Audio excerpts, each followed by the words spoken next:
Excellencies, it is an honor to be part of this historic moment and share reflections based on the joint report of the African Union Commission and UNICEF on transforming education in Africa.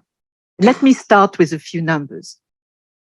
By the middle of the century, Africa will be home to 1 billion children and adolescents, and already 11 million young people join the labor market every year, when only 3.7 million jobs are generated annually.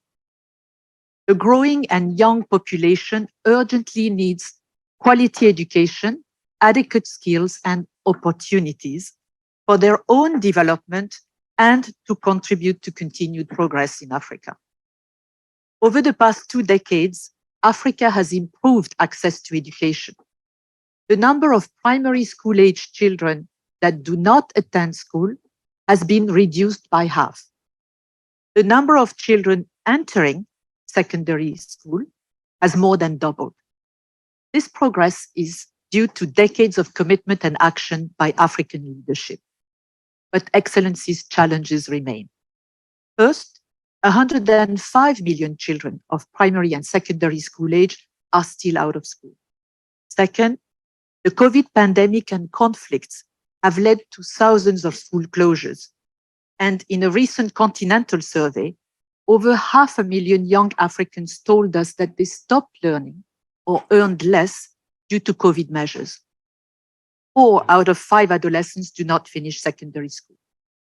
The most likely to be left behind are girls, children of migrants and refugees, children affected by armed conflict, children living with HIV, children with disabilities, children from rural and poor communities.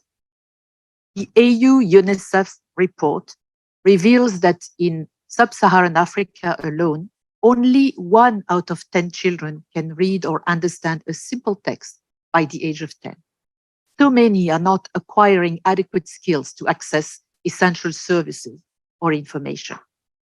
In the same continental survey, young people told us that they need more teachers and wish that their teachers had better training. They want basic skills such as reading, mathematics, but they also want life skills such as critical thinking, goal setting, teamwork skills, which are so needed in today's job market.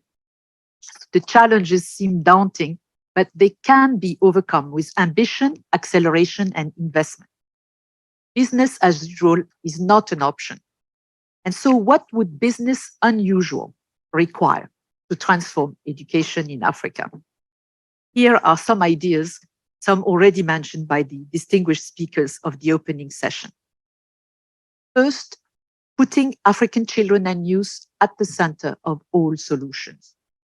2, bringing the learning to the learner and address inequities to leave no one behind. 3, more ambitious public investments to match the needs, in particular for the early years, and for investments to be more equitable and efficient. 4th, innovative and scalable solutions, alternative learning pathways, green schools, and closing the digital divide by ensuring connectivity and digital learning for all. So transforming education is everybody's business. The education sector alone cannot address the magnitude of the challenges. The contributions of other sectors are very much needed. Social welfare, health, water and sanitation, but also finance, communication, information technology. Many partners are needed: public, private, governmental, non-governmental, youth-led and community-based organizations, bilateral, multilateral. All are part of the solution.